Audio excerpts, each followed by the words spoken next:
Assalomu alaykum hammaga. Boshida kirish darsligi kirdirib, darslik jarayoni qanaqa ketadi, o'zim tanishtirib, dars jarayoni qanaqa ketadi, ba'zi texnический tushuntiradigan narsalarni tushuntirib, keyin darsni Xudo xolasa boshlaymiz. Boshladik unda Xudo xolasa. Ism familiyamni bilasizlar, ko'pincha shu rasm orqali meni bilishadi. Tangiberganov Abdulla, arxitektor, loyihachi yoki chizmachi deb qo'ysanglar ham bo'ladi. O'zim haqimda biroz tushuntirib o'taman.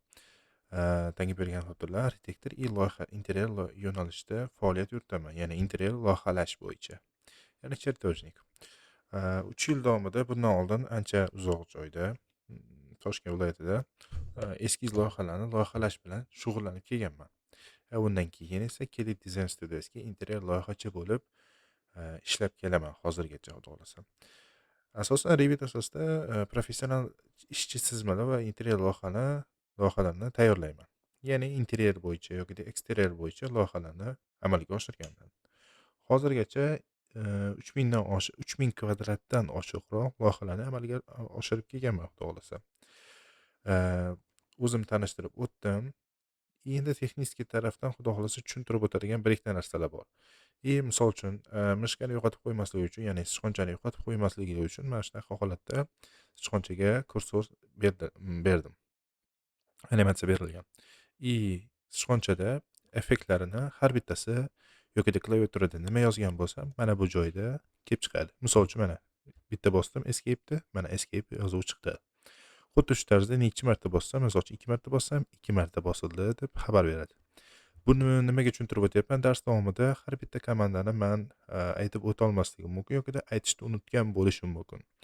Shu boisdan darslik davomida bu narsani zapis qilib olinganda siz bemalol ko'rishingiz mumkin, qaysi komandani klaviaturada ko'proq bosganman yoki sichqonchadan foydalanganman. Sichqonchada misol uchun g'ildiragini aylantirsam, sichqonchani animatsiyasiga qarasanglar yashil yonadi. Ko'ryapsizlar? Tepaga bosdi, pastga maintain yozuv chiqadi keyin. Pastga tortdi, tepaga tortdi, xuddi shu tarzda. Hattoki bosgan bo'lsam, bosildi deydi. Xuddi shu tarzda beradi. Yoki sichqonchani o'ng tarafini bossam, o'ng tarafi chiqadi, chap tarafini bossam, chap tarafi bosilganligini ko'rsatadi. Ya'ni foydalanish uchun juda qulay qilib ishladim, Xudo xolasa bu narsani. Ya'ni ishlayotgan paytimda bemalol sizlar ko'rishingiz mumkin, qayerda qanaqa ishlayapman, nimani bosib turibman, sichqonchada nimani bosyapman, yoki klaviaturada nimani bosyapman. Misol uchun 2 ni bosdim, 3 ni bosdim, hammasini ko'rsatib boradi. Animatsiya orqali ko'rishingiz mumkin bo'ladi.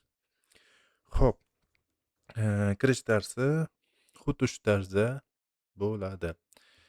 Hammalarga rahmat. Keyingi darsda Xudo xolasa modul 1 va birinchi dars haqida tushuntirib o'tamiz.